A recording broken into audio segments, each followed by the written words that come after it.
आता आसाममध्ये एक पेक्षा जास्त पार्टनर ठेवणं थेट क्रिमिनल ऑफेन्स मानलं जाणार आहे.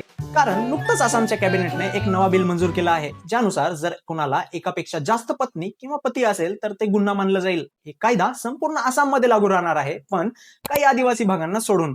कारण भारतातील काही आदिवासी कम्युनिटीज पारंपरिक पद्धतीनं एक पेक्षा जास्त पार्टनर ठेवण्याची प्रथा पाळतात, म्हणून त्यांच्यावर हा कायदा लागू होणार नाही. पण हा बिल त्या लोकांवर नक्कीच लागू होईल जे आसामचे नागरिक असून बाहेरच्या राज्यात लग्न करतात, आणि जे लोक आसाममध्ये राहत नाहीत पण ज्यांच्याकडे आसाममध्ये प्रॉपर्टी आहे किंवा जे आसाम स्टेट स्कीम्सचा लाभ घेत आहेत.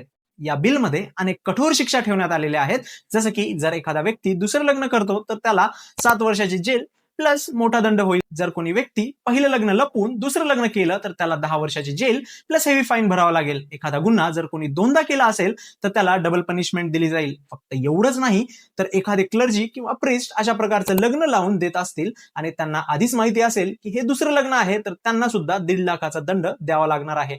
त्याचबरोबर जर गावचा मुखिया, काझी किंवा स्थानिक अधिकारी अशा प्रकरणात सामील आढळले तर त्यांना 2 वर्षाची जेल आणि 1 लाखाचा दंड होईल.